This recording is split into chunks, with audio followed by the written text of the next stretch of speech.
ओम नमो भगवते वासुदेवाय। ओम नमो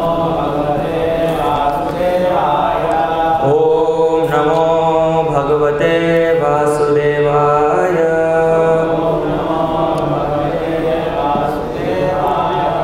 ओम नमो भगवते वासुदेवाय।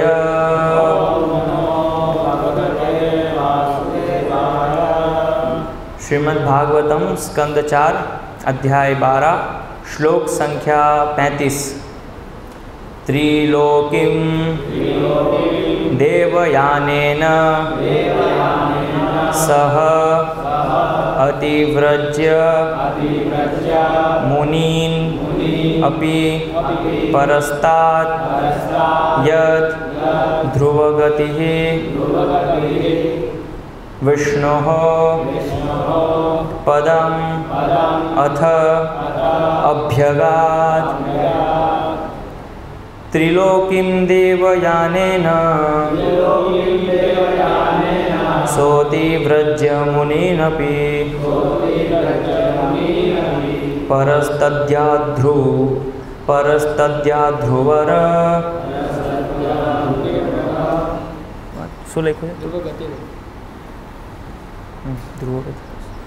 परस्तद्याध्रुवगतिर्विष्णो पदमथाभ्यगात्।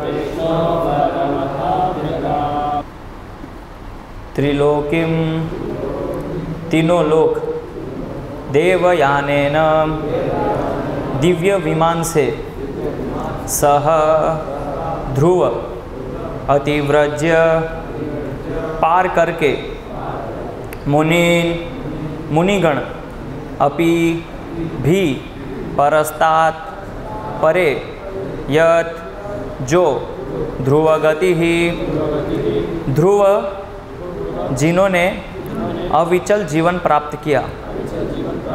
विष्णु भगवान विष्णु का पदम धाम अथ तब अभ्यगात प्राप्त किया। अनुवाद एवं तात्पर्य अभय चरणारविंद भक्ति वेदांत स्वामी श्रील प्रभुपाद जी के द्वारा। अनुवाद। इस प्रकार ध्रुव महाराज ने सप्तर्षि कहलाने वाले ऋषियों के 7 लोकों को पार किया। इसके परे उन्होंने उस लोक में अविचल दिव्य पद प्राप्त किया जहाँ भगवान विष्णु वास करते हैं। तात्पर्य। भगवान विष्णु के 2 प्रमुख पार्षद जिनके नाम सुनंद तथा नंद थे विमान को चला रहे थे। ऐसे ही दिव्य अंतरिक्ष यात्री अपना यान 7 लोकों के परे चलाकर शाश्वत आनंदमय जीवन के प्रक्षेत्र में प्रवेश करा पाते हैं। भगवद गीता में भी इसकी पुष्टि हुई है। परस्तस्मात्तु भावोन्यः कि इस लोक से आगे वैकुंठ शुरू हो जाता है जहाँ पर हर वस्तु स्थायी और आनंदमय है। ये लोक विष्णु लोक या वैकुंठ लोक कहलाते हैं। वही ज्ञान का आनंदमय जीवन प्राप्त हो सकता है। वैकुंठ लोक के नीचे भौतिक ब्रह्मांड है जहाँ ब्रह्मा तथा अन्य ब्रह्मलोक के वासी प्रलय होने तक वास करते हैं, किंतु यह जीवन स्थायी नहीं है। भगवद गीता में भी इसकी पुष्टि मिलती है। आ ब्रह्म भुवनालोका, भले ही कोई उच्चतम लोक चला जाए किंतु शाश्वत जीवन प्राप्त नहीं होगा। केवल वैकुंठ लोक पहुंचकर शाश्वत एवं आनंदमय जीवन जिया जा सकता है। ओम अज्ञानतिमिरन्धस्य ज्ञानाञ्जनशलाकया चक्षुरुन्मीलितं येन तस्मै श्रीगुरवे नमः। श्रीचैतन्यमनोभीष्टं स्थापितं येन भूतले स्वयं रूपः कदा मह्यं ददाति स्वपदान्तिकं। वन्देऽहं श्रीगुरो श्रीयुतपदकमलं श्रीगुरून् वैष्णवांश्च। श्रीरूपं साग्रजातं सहगण रघुनाथान्वितां तं सजीवं साद्वैतं सावधूतं परिजनसहितं कृष्णचैतन्यदेवं श्रीराधा कृष्णपादान् सहगण ललिता श्रीविशाखान्वितांश्च। गुरवे गौरचन्द्राय राधिकाय तदालये कृष्णाय कृष्णभक्ताय तद्भक्ताय नमो नमः। नमो विष्णुपादाय कृष्णपृष्ठाय भूतले श्रीमते भक्तिविकासस्वामिनिति नामिने। नमो विष्णुपादाय कृष्णपृष्ठाय भूतले श्रीमते भक्तिवेदान्तस्वामिनिति नामिने। नमस्ते सारस्वते देवे गौरवाणी प्रचारिणे निर्विशेष शून्यवादी पाश्चात्य देशतारिणे। जय श्री कृष्ण चैतन्य प्रभो नित्यानंद श्री अद्वैत गदाधर शिवासादि गौर भक्त वृंद। हरे कृष्णा कृष्णा कृष्णा हरे हरे, हरे राम राम राम हरे हरे। हरे कृष्णा। तो ध्रुव महाराज का भगवान के पास जाना इस अध्याय का नाम है। तो पिछले श्लोक में हमने देखा था कि किस प्रकार से ध्रुव महाराज सभी ग्रहों को देख पा रहे हैं, और जब वो विमान से जा रहे थे तो सारे देवी देवता उनके ऊपर पुष्प वृष्टि कर रहे हैं। तो वास्तव में भक्त बनना ये बहुत बड़ी बात है, और हर कोई भक्त नहीं बन पाता यदि भगवान की और भक्तों की कृपा ना हो तो। और यहाँ हम देखते हैं कि नारद मुनि के ऊपर नारद जी की विशेष कृपा थी ध्रुव महाराज के ऊपर, वो भक्त बने, शुद्ध भक्त। और जब वो गुजर रहे हैं विमान से तो सारे देवी देवता बहुत हर्षित हो रहे हैं। तो इससे समझ में आता है कि जब हम शुद्ध भक्त बनते हैं तो जो बड़े बड़े देवी देवता बहुत हर्षित होते हैं, प्रसन्न होते हैं कि ये विष्णु भक्ति को इसने स्वीकार किया है, शुद्ध भक्ति को स्वीकार किया है, और प्रसन्नता के मारे वो लोग पुष्प वृष्टि उनके ऊपर कर रहे हैं। तो लेकिन भौतिक जगत में उल्टा होता है, शुद्ध भक्त बनते हैं तो क्रोध आता है, को गुस्सा आता है लोगों को, लेकिन उच्चतर लोकों में ऐसा नहीं है।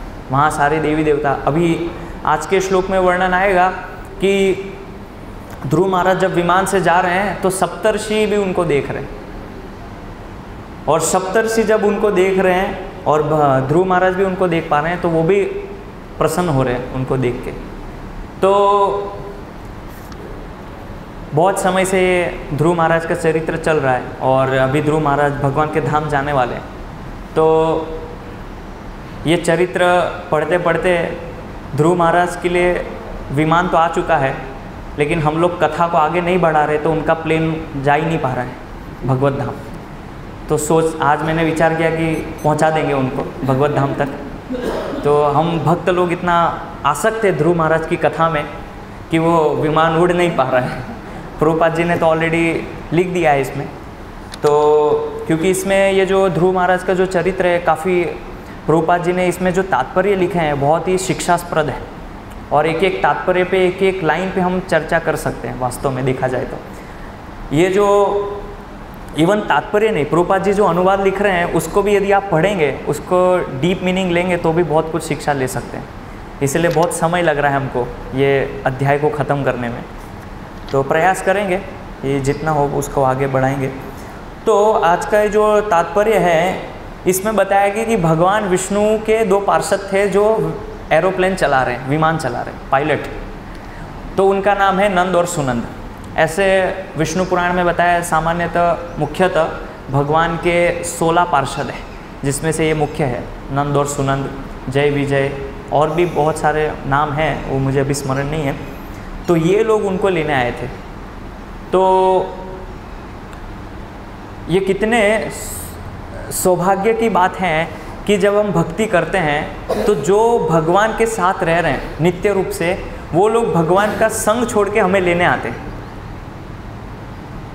हम जैसे जीवों के लिए जो निरंतर भगवान के साथ रह रहे हैं, भगवान की सेवा कर रहे हैं। और क्या कर रहे हैं, वो भगवान का संग छोड़ के, भगवत धाम को छोड़ के यहाँ पे हमको लेने आ रहे हैं। तो ये बहुत बड़ा सौभाग्य है हमारा कि ऐसे भगवान के जो शुद्ध भक्त, जो पार्षद है, जो निरंतर भगवान के साथ रहते हैं, उनके साथ हमें जाने का अवसर मिल रहा है। और जब विमान में जाते हैं या यात्रा करते हैं तो क्या होता है, सामान्यतः यात्रा करते हैं तो प्रजल्प होता है, लेकिन ये जब यात्रा कर रहे हैं तो भगवत चर्चा भी होती होगी डेफिनेटली।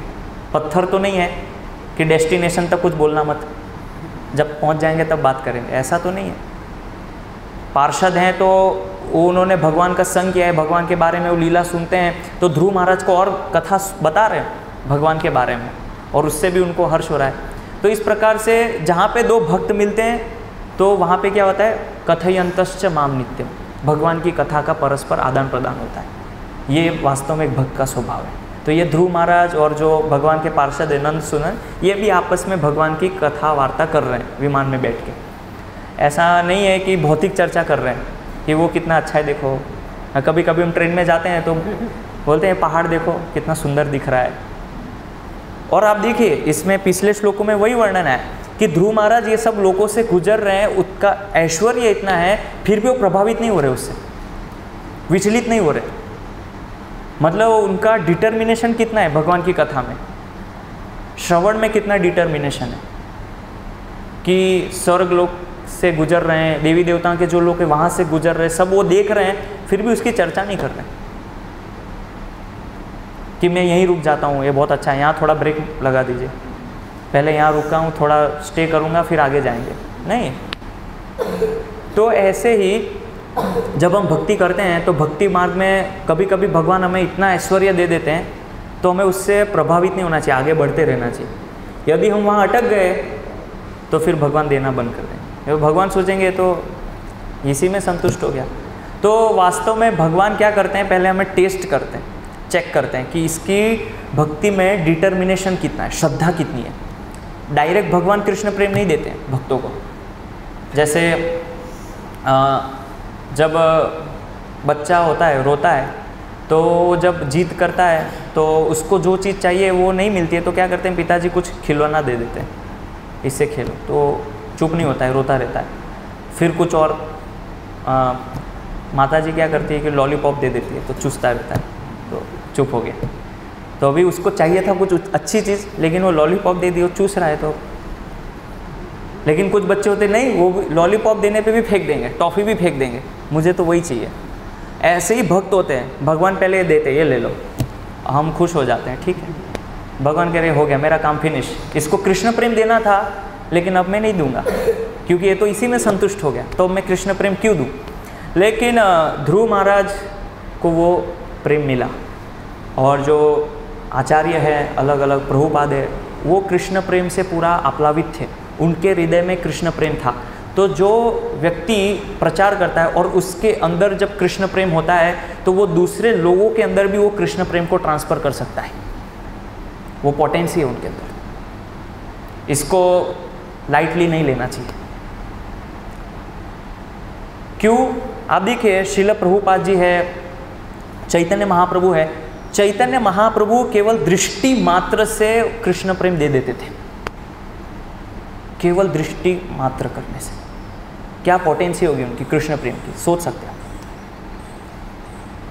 एक माता जी थे, प्रभुपाद जी जब क्लास दे रहे थे, उनकी स्माइल देख के वो डेडिकेट कर दिए कि प्रभुपाद जी आपका स्माइल देख के मुझे ऐसा लग रहा है कि मैं समर्पित कर दूं आपको। मतलब उनका हृदय जो है पूरा कृष्ण प्रेम से भरा हुआ है, काम वासना 1% भी नहीं है, बिल्कुल नहीं है। तो क्या हम भगवत धाम जा पाएंगे? सुनंद नंद आएंगे हमको लेने? प्रश्न होता है। ध्रुव महाराज तो चले गए। तो श्रील प्रभुपाद जी के अंदर कृष्ण प्रेम है, शुद्ध कृष्ण प्रेम है, लेकिन उसको लेने की कला भी आनी चाहिए हमको कि वो लेना कैसे है प्रेम को।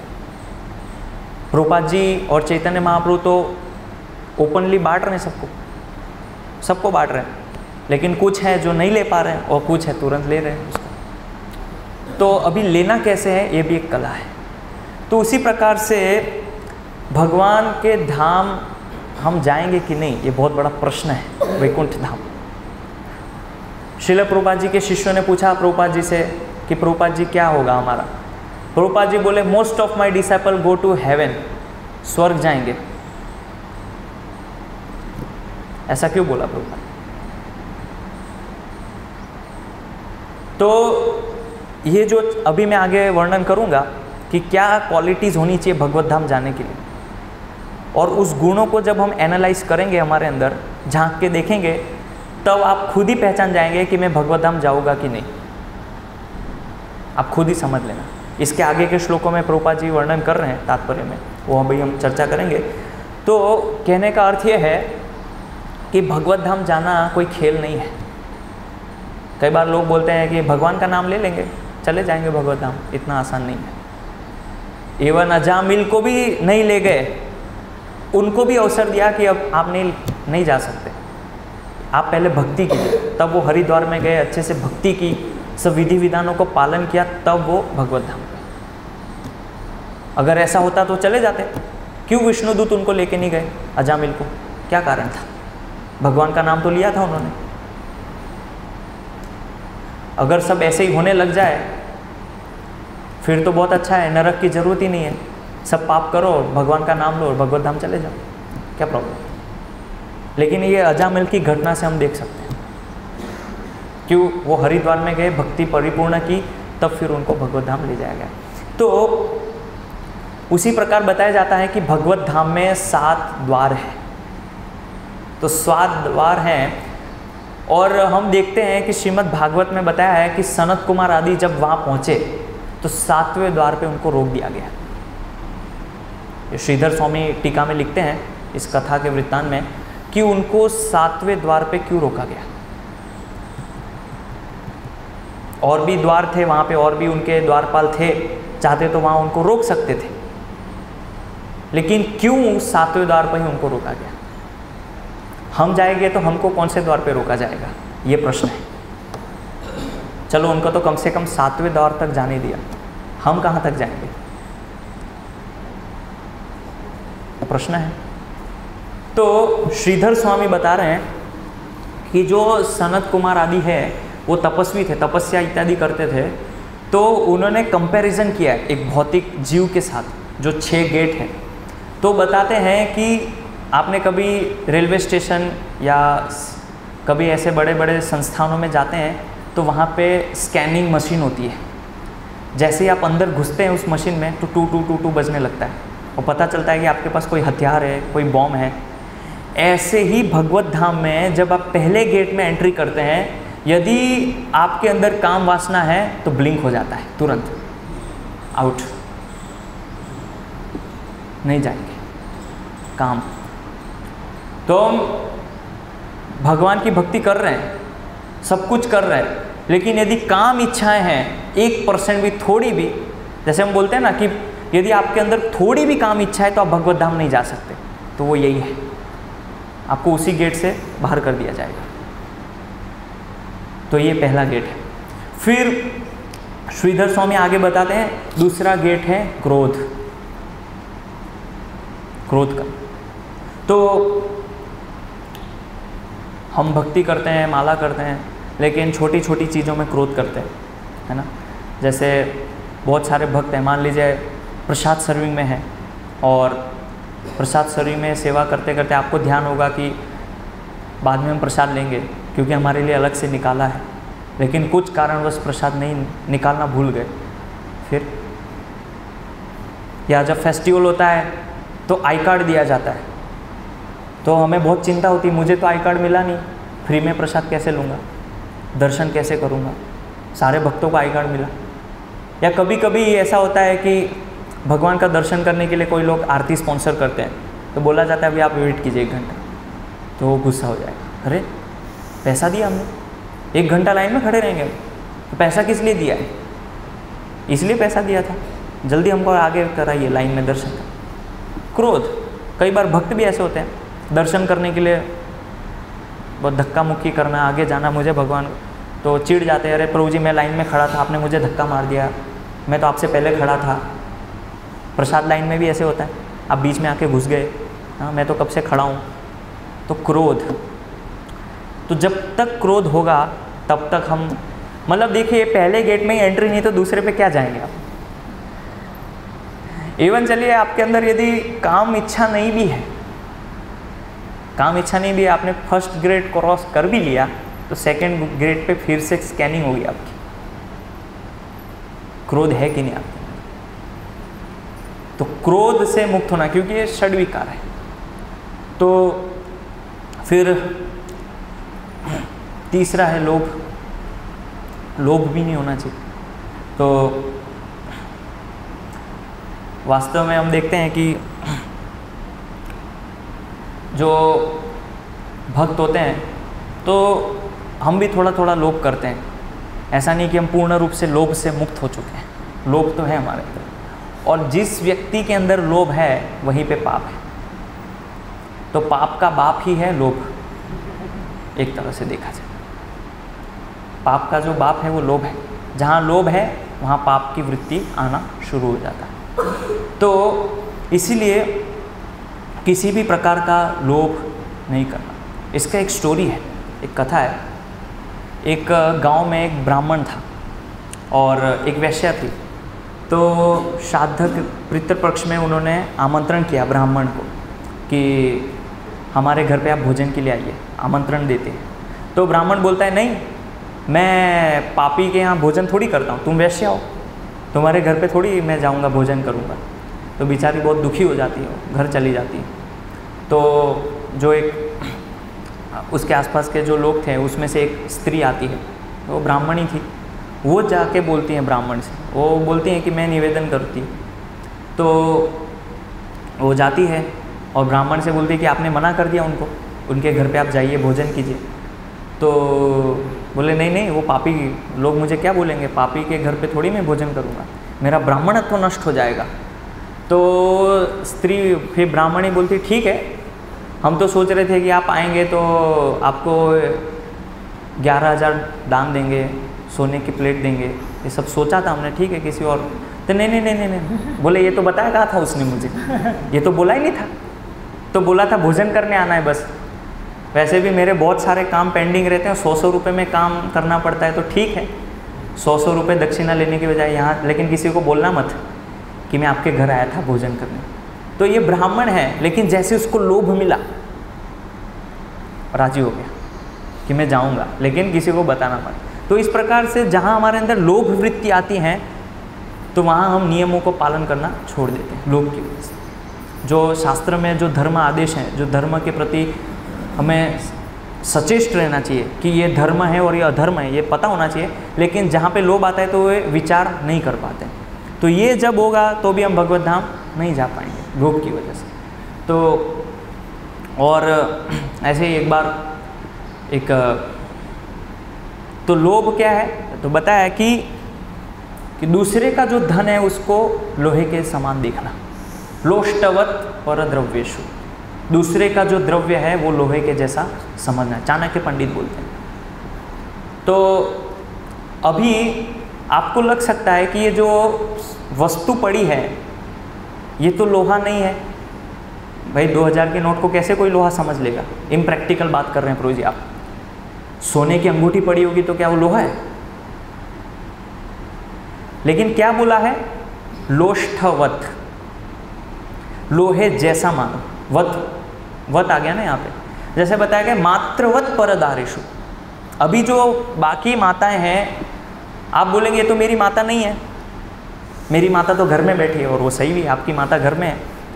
तो क्या बोला है, मात्रवत, जैसा आप अपनी माता के साथ व्यवहार करते हैं ऐसा दूसरी माताओं के साथ व्यवहार कीजिए, इसलिए बताएं मात्रवत जैसा। उसी प्रकार जब आप रास्ते में जाते हैं तो गंदा कचरा कूड़ा पड़ा होता है, लोहा पड़ा होता है, तो कोई उठा के नहीं लाता है, अरे यार लोहा है कोई भी ले जाएगा क्या है। यदि ये भावना होगी आपके अंदर कि ये लोहे जैसा है तो आप नहीं उठाएंगे। तो इस प्रकार से लोभ हमारे अंदर यदि है तो भगवत धाम में एंट्री नहीं, इससे पूर्ण रूप से मुक्त होना पड़ेगा। तो मैं स्टोरी बता रहा था, तो एक बच्चा गया स्कूल में, तो टीचर ने पूछा कि क्या हो गया, आज बहुत लेट आए आप स्कूल में। तो बच्चा बोला कि मैडम मेरा नोट गिर गया था 10 रुपये का, तो ढूंढते ढूंढते ढूंढते बहुत टाइम लग गया। तो फिर दूसरा उसका फ्रेंड आया, बोले तुम क्यों लेट आए? तो वो बोला कि मैं 10 की नोट पे पाँव रख के खड़ा था कि कोई लेके नहीं जाए। तो हम भी बस ताक में रहते हैं कि कैसे दूसरों का धन मुझे मिल जाए, पाँव बस टिका के ही रखते हैं कि धन मुझे मिल जाए दूसरों का। और ये जो लोभ है तो इससे हम ये भी देखते हैं कि कभी कभी हम भगवान के भक्तों के सानिध्य में रहते हैं, भगवान का संग करते हैं, लेकिन फिर भी ये जो लोभ है वो ख़त्म नहीं होता है। जैसे कई बार आते हैं भक्त होते हैं कि प्रो जी दीजिए थोड़ा 5000 की ज़रूरत थी, और बेचारा भक्त समझ के दे देता है और फिर चूना लगा के चला जाता है।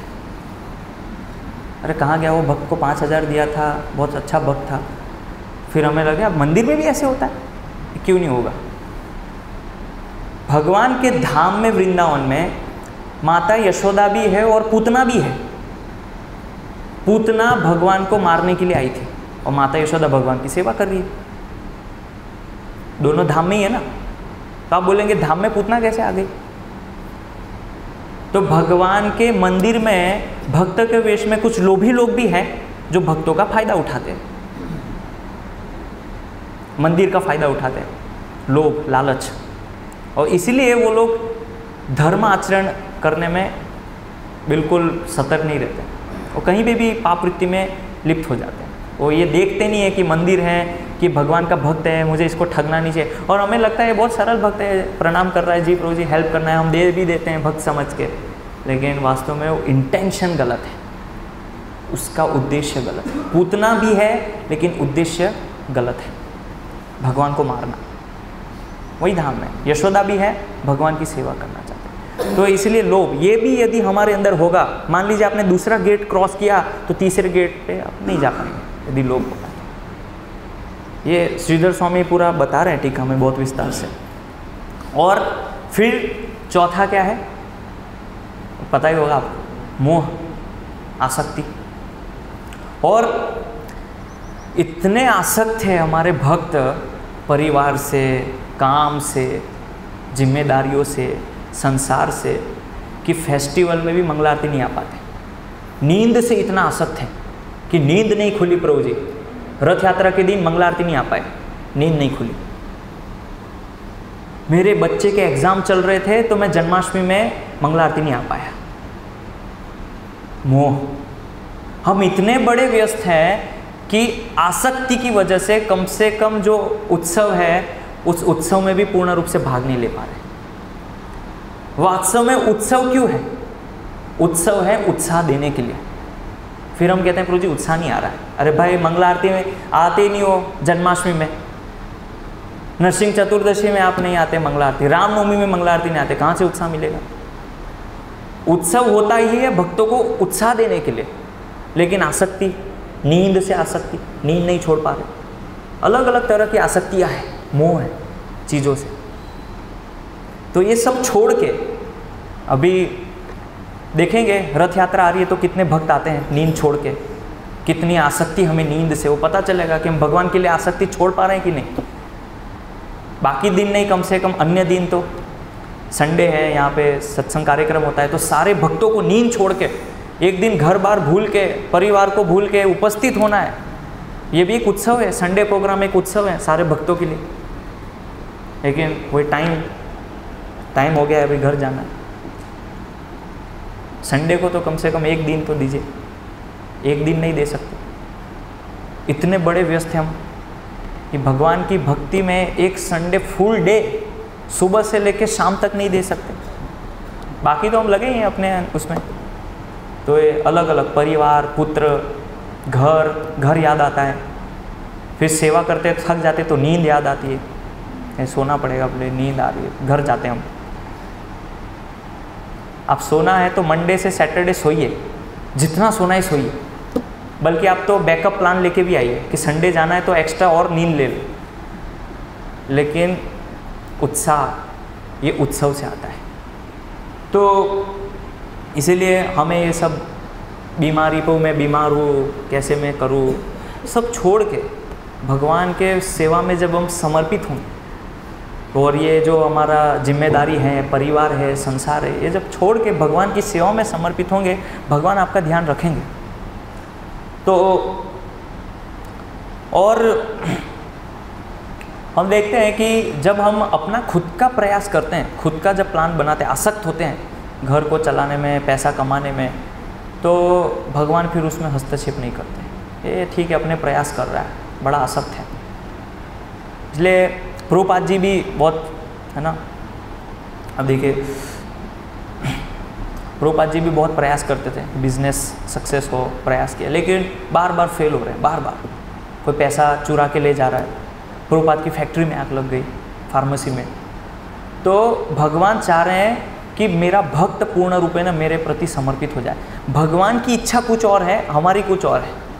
हम भगवान की इच्छा को समझ नहीं पा रहे, और प्रभुपाद जी ने उसको फिर समझा, और समझ के फिर सब कुछ त्याग करके भगवान के ऊपर निर्भर होके 40 रुपये लेके गए विदेश। सोचा था कि थोड़ा पैसा कमाऊंगा, फार्मेसी करूंगा, ये थोड़ा बिजनेस सक्सेस करके कुछ पैसे लेके जाऊंगा विदेश, कुछ प्रयास करूंगा, प्रचार। भगवान चाहते थे नहीं, तुम फ्री में जाओ, मैं अरेंज कराऊंगा, भगवान की इच्छा थी, लग गई फैक्ट्री में आग, पैसे चोरी करके ले गए। और सही में भगवान ने उनका इतना ध्यान रखा कि उनको ज़रूरत नहीं पड़ी पैसे की। तो भक्ति क्या है? भक्ति ये है कि भगवान कृष्ण की इच्छा को समझ के उस हमारी जो इच्छा है उसमें एकत्रित कर देना, मिला देना, वही भक्ति है। उसी को भक्ति बोलते हैं। भक्ति ये नहीं है कि भगवान कुछ और चाह रहे हैं और हमारा खुद का कुछ और अलग प्रयास है। तो इस प्रकार से मोह नहीं रखना है शरीर से, परिवार से, हमारे जिम्मेदारी से, काम से। कम साल में इतने उत्सव आते हैं, फेस्टिवल आते हैं, उसमें तो कम से कम आप लोग साथ में आइए, भक्तों के साथ सेवा कीजिए, मंगला आरती में भाग लीजिए, उससे आपको उत्साह मिलेगा। और इससे धीरे धीरे जब आप इस तरह से समय देंगे मंदिर में, हाँ, जो हमारे नियमित सत्संग कार्यक्रम होते हैं, उत्सव होते हैं, उसमें समय देंगे तो ग्रेजुअली क्रमशः धीरे धीरे आसक्ति कम होगी, धीरे धीरे। लेकिन यदि प्रयास ही नहीं करेंगे तो कभी कम नहीं होगी। आपका प्रयास अभी उत्सव तक है, फिर धीरे धीरे आपका प्रयास क्या होगा, संडे को हो जाएगा, हर संडे मुझे जाना है। फिर धीरे धीरे आपका प्रयास क्या होगा, नहीं अब मुझे डेली मंगला आरती जाना है, नींद को छोड़ के। तो ऐसे स्टेप बाय स्टेप होगा। लेकिन यदि प्रयास ही नहीं करेंगे तो ये जो मोह है इससे मुक्त नहीं हो पाएंगे। और जब तक मोह है भगवत धाम नहीं जा पाएंगे, एंट्री नहीं है, स्कैनिंग हो जाएगा आपका, नहीं जा सकते हम भगवत धाम इस तरह से। फिर पांचवा क्या है, मद, अहंकार। तो ये पांचवा गेट है, मद। और जिस व्यक्ति के सिर पे अहंकार चढ़ जाता है, मद चढ़ जाता है, वो पागल हो जाता है। पहले हमें लगता है कि ये अमीर लोग बहुत खराब होते हैं, वो शोषण करते हैं, लेकिन भाई तेरे अंदर भी तो इच्छा है अमीर बनने की, नहीं मुझे भी बिजनेसमैन बनना है। और मन में क्या सोच रहा है, ये बड़े पैसे वाले लोग हैं ना, बड़े अहंकारी होते हैं, शोषण करते हैं, और जब तुम बनोगे तब तुम भी शोषण करोगे। तो जब हम उस उच्च अवस्था में नहीं आ जाते हैं, पोजीशन, पैसा, ये सब जब तक नहीं मिलता है तब तक अहंकार नहीं हो। जैसे ही हम वहाँ पहुँच जाते हैं तुरंत मद सर पे सवार हो जाता है, अहंकार। और फिर क्या करते हैं, शोषण करेंगे लोगों का। आप देखिए, जैसे ही व्यक्ति को पोजीशन देता है तो मतलब क्या है, कंट्रोलिंग भावना, मैं नियंत्रक हूँ, कंट्रोल करना है सबको, वे इतने भक्त मेरे अंडर में है, मैं सबको कंट्रोल करूँगा, नियंत्रक की भावना। लेकिन वास्तव में हम इस पोजीशन पे हैं भगवान की सेवा करने के लिए, किसी का शोषण करने के लिए नहीं। लेकिन बद्ध जीव है, इस भौतिक जगत में है, तो ये हम सब सहन नहीं कर पाते हैं, पोजीशन, ऐश्वर्य, इसलिए अहंकार आ जाता है, बर्दाश्त नहीं हो पाता है हमसे वो। वास्तव में हम बोलते हैं कि जो व्यक्ति फेलियर होता है, जिसका फेलियर हो जाता है तो उसको सहन नहीं होता है, लेकिन वास्तव में अहंकार भी सहन नहीं होता है। मद, जब ऐश्वर्य, सब पद प्रतिष्ठा मिलती है तो उसमें ये सब चीज़ें आने लगती हैं। तो ये होगा तो भी कैसे होगा। और इतना मद चढ़ जाता है सर पे, कभी कभी ऐसा मुझे अनुभव है, देखने में आता है कि जिस भक्त को हमने सिखाया, उंगली पकड़ के चलना सिखाया, अब उस पोजीशन पे आ गया, हो जी अब हम कर लेंगे, ज़रूरत नहीं है, क्लास हम दे देंगे। ऐसा होता है, भाई तुमको चलना हमने ही सिखाया था, अब हमको ही टाटा कर रहे हैं, पूछिए अब जाइए, अब आपकी ज़रूरत नहीं है। मंदिर में नहीं आने दे रहे, ठीक है कोई बात नहीं, हम अपना सेंटर खोल लेंगे अलग से, क्या दिक्कत है, बहुत पैसा है हमारे पास, अपना खुद का प्रचार करेंगे घर में। ये है मद, अहंकार, पैसा के अहंकार, पावर, पोजीशन। होते हैं कई भक्त होते हैं, बोलते हैं कि प्रभु जी आपकी ये दुर्गुण है, इसको थोड़ा सुधारिए, ऐसा आप करेंगे तो मंदिर में शोभा नहीं, ठीक है कोई ज़रूरत नहीं, हम नहीं सुधारेंगे, गलती नहीं सुधारेंगे, खुद का सेंटर खोल लेंगे और खुद से प्रचार करने लग जाते हैं अपने दम पे, अहंकार के दम पे, और ज़्यादा देर टिकता नहीं है वो। तो ये भी अहंकार है, मद। ये जब तक होगा तो भगवत धाम नहीं जा पाए। इसीलिए जिस व्यक्ति के पास बहुत पैसा होता है, पावर होता है, डेफिनेटली उसको मद तो हो ही जाता है, वो पागल हो ही जाता है। इसलिए इसमें रामचरितमानस में कहा है, संपत्ति पावे को न मद होए, कि जिस व्यक्ति को संपत्ति मिली और वो पागल नहीं हुआ, ऐसा कौन है? पोजीशन मिली है, ऐश्वर्य मिला है, पद मिला है और वो पागल नहीं हुआ है, ऐसा है कोई? अब देखिए श्रीमद् भागवतम में स्टोरी आती है राजा नहुष की, है ना। जैसे ही उनको इंद्र के सीट पे बिठाया, तुरंत सप्तर्षियों को बोला मेरा पालकी उठाओ। भाई इन्होंने ही तुमको बिठाया था, भूल गया तुरंत कि सप्तर्षि के दम पे उसको बिठाया था। वो बोल रहा है मेरी पालकी उठाओ, नौकर बना दिया उसको, सप्तर्षियों को। ये तो भागवतम में ही दिया है, एकदम प्रैक्टिकल उदाहरण है। उसके अंदर क्वालिफिकेशन नहीं था। ऐसे ही कई बार होता है भक्तों को, कभी कभी हम कुछ सेवा दे देते हैं कि कुछ क्वालिफिकेशन चलो नहीं भी है, आगे पीछे है, तो प्रभु जी आप ये सेवा देख लीजिए, आप ये जिम्मेदारी देखिए, तो उसको अहंकार आ जाता है। नहुष के साथ ऐसे ही हुआ, क्वालिफिकेशन नहीं था उसका इंद्र की सीट पे बैठने का, लेकिन जब बिठा दिया, उस पोजीशन पे आ गया, तो जिसने बिठाया था, जिसने वो उसको पुण्य ट्रांसफर करके बिठाया, उसको ही वो अपमान करने लग गया। मद, ये होगा अहंकार, भगवत धाम नहीं जा पाएंगे। तो इसीलिए अहंकार नहीं होना चाहिए।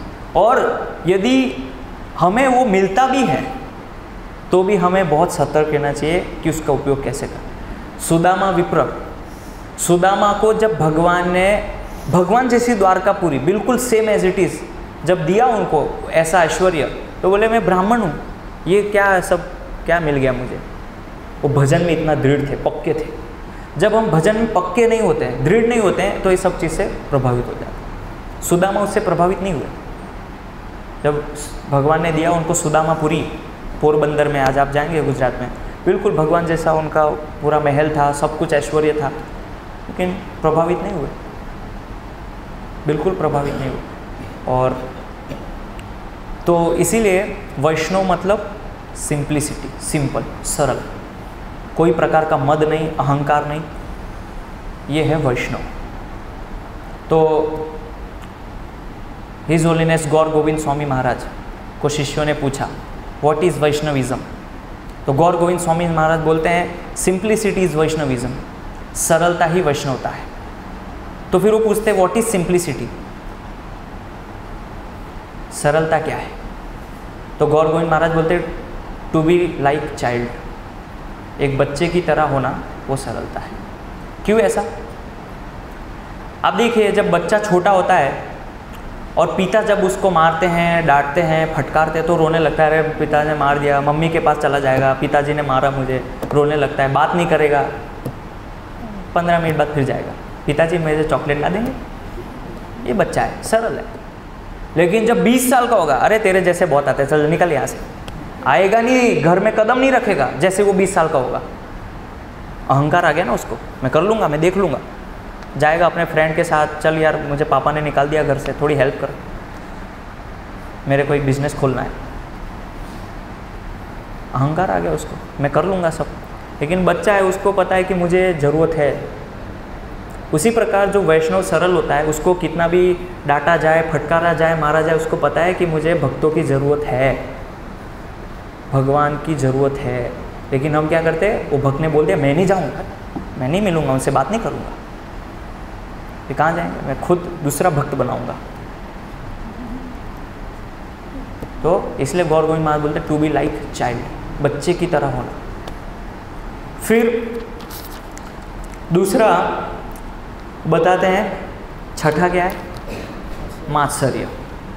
मात्सर्य को मैं थोड़ा ऐसे ही कॉन्टेम्पलेट कर रहा था। मात्सर्य भी होता है, मच्छर खून चूसता है ना, ऐसे भक्त, कई भक्त होते हैं खून चूस जाते हैं, प्रभु जी ये क्या है, वो क्या है, इतने प्रश्न पूछते, करना कुछ नहीं है, दिमाग और खा जाते हैं हमारे, खून चूसते रहते हैं पूरा दिन। प्रैक्टिकली उनका कुछ योगदान नहीं है, संस्था में, सेवा में कोई योगदान नहीं, बस आएंगे, घंटों घंटों बैठे रहेंगे, खून पी जाएंगे पूरा। तो इसीलिए भक्तों का खून मत चूसिए। समझिए जो वरिष्ठ भक्त हैं, जो मूवमेंट में लगे हुए हैं गंभीरता से, उनका समय कितना कीमती है, कितना महत्वपूर्ण है उनका टाइम। और जब भक्त प्रगति करते हैं तो ईर्ष्या मत कीजिए। पर उत्कर्ष सहनम इति मत्सरता, प्रभुपाद जी बोलते हैं पर उत्कर्ष असहनम इति मत्सरता, कि दूसरे का जब उत्कर्ष होता है वो जब हमसे असहन होता है वो है मत्सरता। प्रभुपाद जी प्रथम स्कंद के लेक्चर में बोल रहे हैं। दो ये भी होगा तो भगवत धाम, तो 6 गेट आपके स्कैनिंग हो गए पूरे। अब पता चल गया आपको भगवत धाम जाएंगे कि नहीं? कौन जाएंगे? मैं तो नहीं जाऊंगा, ये तो पक्का है।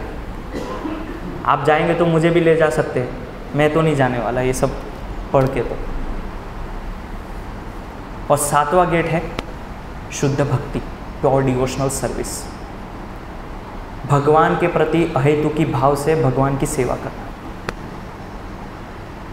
तपस्या के साथ, अपने कंफर्ट को छोड़ के। जब ये प्योर डिवोशनल शुद्धा भक्ति होगी तब हम क्वालिफाइड है भगवान के धाम में एंटर करने के लिए। सनत कुमार तपस्वी थे, सब चीज़ों से मुक्त हो गए थे, प्योर डिवोशनल नहीं था, शुद्ध भगवान के चरणों में भक्ति नहीं थी। ये जब होगी तब हम एंटर कर पाएंगे। अगर इसमें से कुछ भी दुर्गुण है, थोड़ा भी, नहीं जा पाएंगे। तो इसके आगे के श्लोक में अब देखिए प्रभुपाद क्या बोलते हैं, ध्यान से सुनिएगा। प्रभुपाद जी बोल रहे हैं श्लोक क्रमांक 36 में, जो लोग दूसरे जीवों पर दयालु नहीं होते वह स्व तेजोमय इन वैकुंठ लोकों में नहीं पहुंच पाते। दयालु, करुणा, यहाँ पे दयालु का मतलब है कि हर एक भक्त, मैं आपको अभी एक कॉन्टेक्स्ट में समझा रहा हूँ, इसको समझने का प्रयास कीजिए। जो भी भक्त इस कृष्ण भावनामृत आंदोलन में है वो बहुत ही महत्वपूर्ण एक एक जीव है हमारे लिए। तो उस जीव के ऊपर करुणा करना। भक्त जो हैं गलतियाँ करेंगे, त्रुटियाँ करेंगे, हमसे सहन नहीं होगा उनका व्यवहार, लेकिन दयालुता, करुणा। अभी मैं उस सेंस में बात नहीं कर रहा हूँ कि प्रचार कीजिए, बुक डिस्ट्रीब्यूशन। अभी मैं आंतरिक, हमारा जो वैष्णव समुदाय है, जो वैष्णव समाज है, उसमें कैसे करुणा दिखानी। ठीक है, चलो भक्त है, सीख रहा है, त्रुटि कर रहा है, ठीक है, माफ़ किया, दयालुता, ये है दयालुता। यदि हम दूसरे जीवों पे दयालु नहीं हैं, भगवत धाम नहीं जा सकते। यहाँ लिखा है, क्लियरली लिखा है अनुवाद में। तो हमारे व्यवहार से यदि एक भक्त कृष्ण भावनामृत आंदोलन छोड़ के जा रहे हैं तो उसके जिम्मेदार आप हैं, क्योंकि आपकी वजह से वो व्यक्ति छोड़ के चला गया मूवमेंट। अरे ये प्रभु जी ऐसे ही बोलते, ऐसे ही करते बात, उनका व्यवहार अच्छा नहीं है, आप सेवा ठीक से नहीं करते, कल मत आना, कोई ज़रूरत नहीं आपके आने की, आप सीधा आना, प्रसाद लेना, चले जाना। तो वो सोचेगा क्या मैं खाने के लिए आ रहा हूँ, नहीं जाना है मुझे मंदिर, घर पे ही बना लेंगे हम। कई भक्त होते हैं, मैंने कई भक्तों को ऐसा बोला है कि गुरु जी आप समय पे आया कीजिए, टाइम पे आइए, सेवाएं होती है बहुत सारी। और तो मैंने बोला या तो फिर आप एक काम कीजिए, प्रोग्राम में आइए, प्रसाद लीजिए और कीर्तन। तो भक्त ने मुझे बोला प्रभु क्या हम खाने के लिए आते हैं? मतलब अब तक आप यही सोच रहे थे कि हम खाने के लिए आते हैं, अब हम आएंगे ही नहीं मंदिर। आया ही नहीं, वो बंद कर दिया मंदिर आना। तो इसीलिए हमारे शब्द से, हमारे व्यवहार से सब हमें ध्यान देना चाहिए कि कोई भी भक्त भगवान की सेवा छोड़ के नहीं जाए। इसीलिए ये गुण लाना बहुत ज़रूरी है, दूसरे जीवों के प्रति दयालुता, करुणा। यदि करुणा नहीं होगी, दयालुता नहीं होगी, तो आप उस जीव की महत्वता को नहीं समझ पाएंगे। उस जीव की महत्वता क्या है कि वो भगवान की सेवा में आया है। इतने सारे पापी लोग हैं संसार में सड़ रहे, वो एक जीव आया है भगवान की सेवा में, और मैंने उसको ऐसे ही बोल दिया चल जाओ, निकल यहाँ से, फुट, आना मत कल। अब वो चला गया। कौन है जिम्मेदार? वो है कि आप हैं? आपके व्यवहार से चला गया वो। तो हमें भगवान के जो भक्त हैं, जो भी इस आंदोलन में आता है वो भगवान के भक्त हैं। कुछ ना कुछ तो वो सेवा कर रहा है, कुछ ना कुछ तो उसकी समझ है, तभी तो आंदोलन में आया है। तो हमें सब भक्त को एक साथ मिल के, एकजुट हो के एक दूसरे की सहायता करनी है, और उसमें दयालुता का भाव होना बहुत ज़रूरी है। यदि हमारे अंदर क्रोध और ईर्ष्या होगी तो हम करुणा नहीं कर पाएंगे जीवों पे, दूसरे भक्त के प्रति दयालुता नहीं दिखा पाएंगे।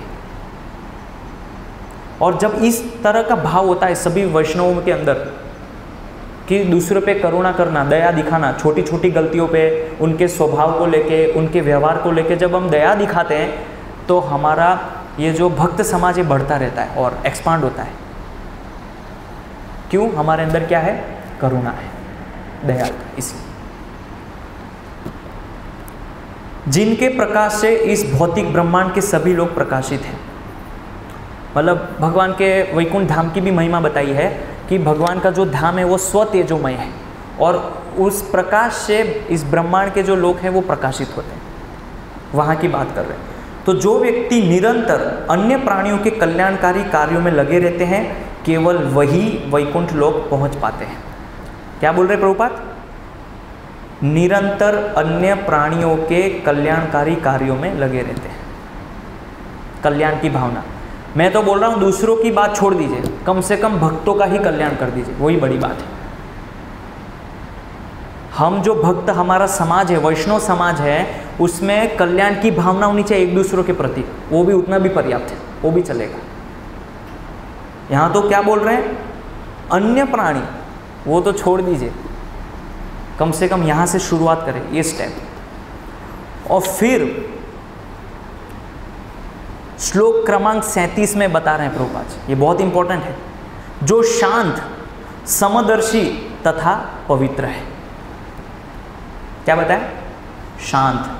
तो जो भी भक्त सेवा करते हैं वैष्णव समाज में, समुदाय में, जो हम भक्त साथ में मिलकर सेवा करते हैं, तो शांत रहना चाहिए, अपने दिमाग को ठंडा रखना चाहिए।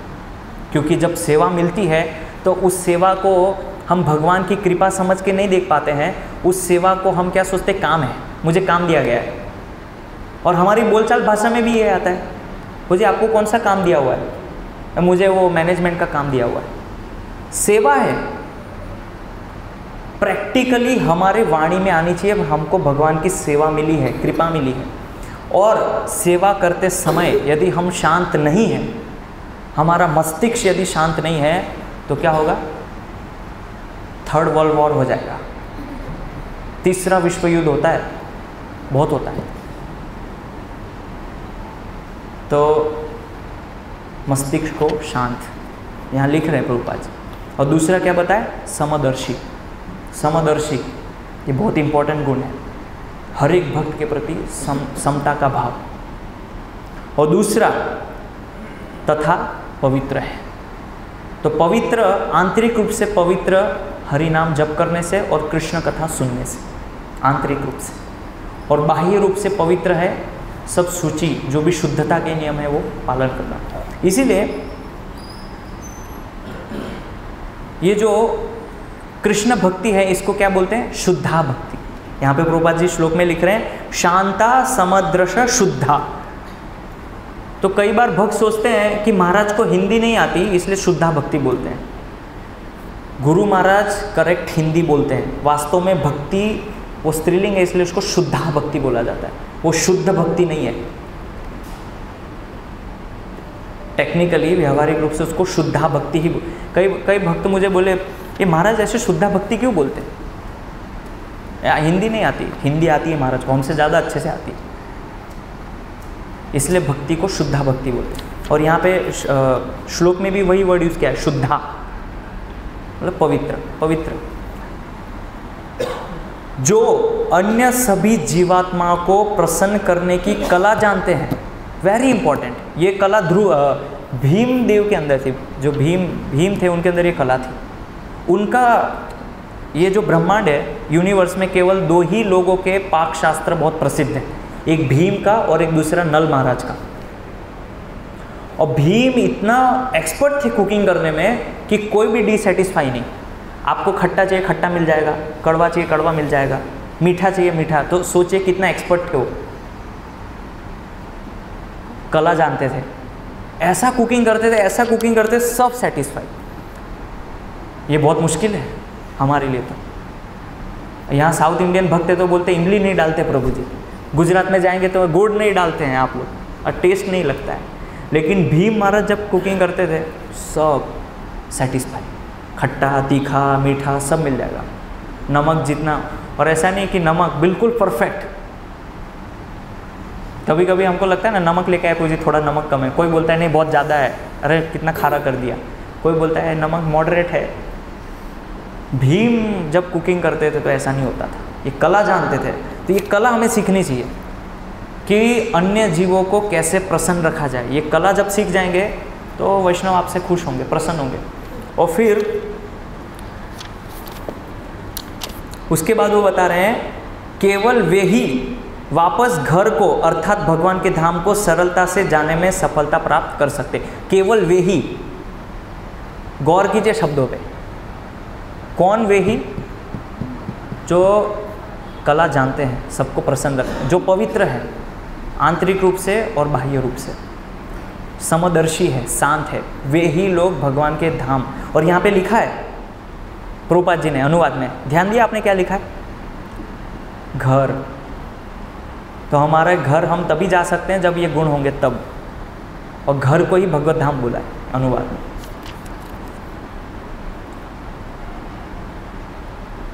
ठीक है, श्लोक क्रमांक 38 में बताया गया है, इस प्रकार महाराज उत्तानपाद के अति सम्मानीय पुत्र पूरी तरह से कृष्ण भावना भावित, पूरी तरह से 1% 2% नहीं, पूर्ण रूपेण 100% कृष्ण भावना भावित ये ध्रुव महाराज थे।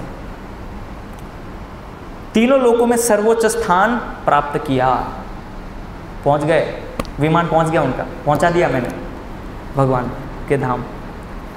अब फिर कल देखेंगे क्या हुआ, वहाँ पहुँच के किया क्या। अभी जो नारद मुनि है वो अभी ध्रुव महाराज की प्रशंसा करेंगे, उनके गुणों को लेके, उनकी भक्ति को लेके। तो कभी कभी ऐसा होता है कि जब हम भक्ति में आगे बढ़ते हैं, उन्नति करते हैं, तो हमें ऐसा लगता है कि भक्त प्रभु जी वरिष्ठ लोग मेरी प्रशंसा क्यों नहीं करते। पहले मैं 4 करता था माला, अभी 8 करने लगे हो, फिर भी कुछ बोलते नहीं। अब मैं 16 करने लगे हूँ, फिर भी नहीं बोलते हैं। आपको पता नहीं है, आपके सामने नहीं बोलते हैं, लेकिन आपके पीछे बोलते हैं कि ये भक्त कितना गंभीर है। तो ऐसा मत सोचिएगा कि आप भक्ति में उन्नति कर रहे हैं तो हम प्रशंसा नहीं कर रहे हैं, आपके सामने नहीं कर रहे हैं, आपके पीछे आपकी बहुत प्रशंसा होती है, आपकी सेवा को लेके, आपकी भक्ति को लेके। हम चर्चा करते हैं, ये गृहस्थ भक्त देखिए इतना टाइम निकाल के आते हैं, डेडिकेटली सेवा करते हैं। हम आपको क्यों बताएं? आपको बताएंगे तो आप तो गुब्बारे की तरह फूल जाएंगे, अभी फूट जाएगा गुब्बारा। इसलिए हम आपस में भक्त लोग चर्चा करते हैं कि भक्त का योगदान कितना है, कितने गंभीरता से सेवा कर रहे हैं। उस प्रकार से नारद मुनि अभी जाएंगे और वो महिमा करेंगे ध्रुव महाराज की, उनके सामने नहीं किया। तो इस तरह से कभी कभी गुरु जो हैं शिष्य की प्रशंसा करते हैं, लेकिन उसके सामने हमेशा डांटेंगे, कितना भी अच्छा करो कान ही खींचेंगे आपके। लेकिन जब दूसरे भक्तों से मिलेंगे तो बताए वो मेरा शिष्य बहुत डेडिकेटली सेवा कर रहा है, समर्पित भाव है उसके अंदर, विनम्रता है, आपके सामने नहीं बोलेंगे। ये भी है। अब ये आगे के श्लोकों में वर्णन आएगा, तो यहाँ पे हम ये समाप्त करते हैं। और आज हमारे महान वैष्णव आचार्य वक्रेश्वर पंडित का आविर्भाव तिथि है, तो उस पर थोड़ा सा कुछ चर्चा हो जाए, तो प्रयास करेंगे उनकी महिमा करने का। तो वक्रेश्वर पंडित, तो आज उनका आविर्भाव दिवस है। तो ये आषाढ़ का महीना है, आषाढ़ के महीने में उनका आविर्भाव हुआ था। और बताया जाता है कि 5वें दिन, आषाढ़ के महीने में 5वें दिन उनका आविर्भाव हुआ था। और वक्रेश्वर पंडित जो है वो चैतन्य महाप्रभु के साथ नवद्वीप में रहते थे, और जब चैतन्य महाप्रभु ने संन्यास लिया तो उस समय वो पुरी में भी उनके साथ वहाँ रहा करते थे। और ये जो वक्रेश्वर पंडित है बताते हैं 72 घंटे कंटिन्यू डांस कर सकते हैं, कंटिन्यू 72 आवर्स। उनकी सिंगिंग और डांसिंग फेमस थी, महाप्रभु के ग्रुप में फेमस थे। और बताते हैं कि ये 6 प्रहर कीर्तन करते थे। एक बार ऐसे हुआ कि चैतन्य महाप्रभु उनके वक्रेश्वर पंडित के लिए कीर्तन कर रहे थे, और महाप्रभु का कीर्तन सुन के इतना ऊपर उछलने लगे, इतना ऊपर उछलने लगे, पता नहीं अब कहाँ चले जाएंगे, बहुत ज़ोर से कूदने लगे। और कीर्तन सुनते सुनते उन्होंने महाप्रभु के पाँव पकड़ लिए, चैतन्य महाप्रभु। तो चैतन्य महाप्रभु को बोला वक्रेश्वर पंडित ने कि आप है ना 10,000 गंधर्व लेके आइए, और फिर हम और ज़ोर से कीर्तन करेंगे और नाचेंगे। तो फिर चैतन्य महाप्रभु बोलते हैं कि आपकी तरह यदि एक और भक्त होगा ना तो मैं आसमान में उड़ूंगा। आपके अंदर इतनी ऊर्जा है, कीर्तन में इतनी शक्ति है, आप कूदते ही रहते हैं हमेशा कीर्तन में। वो उनका स्पेशलिटी था वक्रेश्वर पंडित का। और उनके फ्रेंड थे एक, आई थिंक देवानंद पंडित। तो देवानंद पंडित को शायद आप लोगों ने नाम सुना है कि नहीं, वो कथा करते थे, भागवत कथा। तो एक बार ऐसे हुआ कि श्रीवास पंडित, सब जानते हैं आप, श्रीवास पंडित एक दिन उनके कथा में गए भागवत कथा सुनने। तो वो जब भागवत कथा कर रहे थे तो श्रीवास पंडित बहुत भाव में चले गए, उत्साह, वो भगवान की लीलाओं को स्मरण कर, तो रोने लगे, आलोटने लगे। तो उनके जो अनुयायी थे उन्होंने से पागल हो गया, सब डिस्टर्ब कर रहा है, तो बोला इसको बाहर निकाल दो। तो बाहर फेंक दिया उनको, श्रीवास पंडित को। ये सहन नहीं हुआ। जब ये पता चला महाप्रभु को, तो महाप्रभु ने बोला इनके ऊपर कभी कृपा नहीं करेंगे। और फिर वहाँ पे ये चर्चा होती है व्यक्ति भागवत और पुरुष भागवत, कि श्रीवास पंडित महाभागवत हैं और ये व्यक्ति भागवत को समझ नहीं पा रहे, इतने महान वो भगवान के भक्त हैं, तो उनके ऊपर कृपा नहीं होती है। लेकिन एक बार ऐसे होता है कि देवानंद पंडित जो है वो आते हैं, वक्रेश्वर पंडित के चरणों में गिर जाते हैं और चैतन्य महाप्रभु फिर उनका आलिंगन करते हैं कि मैंने देखा कि आपने वक्रेश्वर पंडित के चरणों में समर्पित किया, तो फिर आलिंगन करते हैं उनका। और बहुत ही उनका योगदान था कीर्तन में, विशेष करके जगन्नाथ रथ यात्रा ये सब होता था तो बहुत कीर्तन बहुत करते थे, डांस। और वक्रेश्वर पंडित जो है उनके दो शिष्य थे, एक गोपाल गुरु गोस्वामी, और गोपाल गुरु गोस्वामी के शिष्य थे ध्यान चंदा गोस्वामी। तो ध्यान चंदा जो गोस्वामी हैं, जो कि उनके पर शिष्य हैं, उन्होंने एक बुक लिखी है ध्यान चंद्र पद्धति। उस पुस्तक के अंदर वो बोल रहे हैं कि जो वक्रेश्वर पंडित हैं वो तुंग विद्या का होता है। तुंग विद्या जो भगवान की अष्ट सखियाँ हैं। अब तुंग विद्या कौन है? तुंग विद्या के शरीर का वर्णन किया गया है, उनकी कांति का।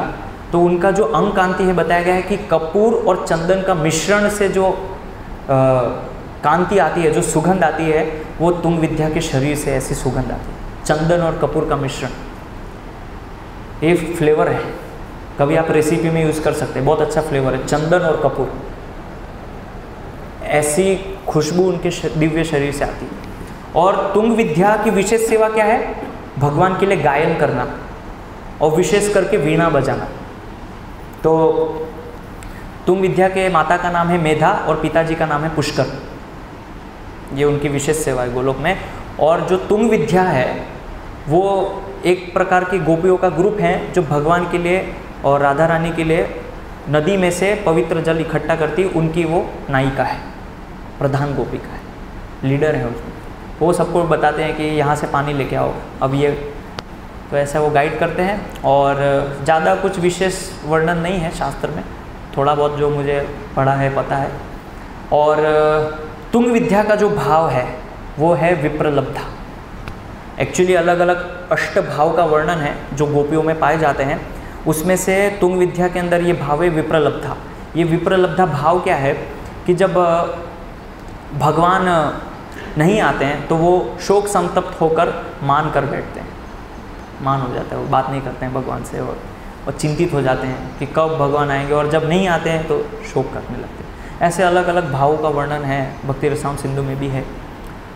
तो ये वक्रेश्वर पंडित हैं। और वक्रेश्वर पंडित के जो विग्रह थे वो थे श्री श्री राधाकांत। हमारा जो एक भजन है उसमें आप पढ़ेंगे तो उसमें है वक्रेश्वर पंडित के विग्रह का नाम श्री श्री राधाकांत।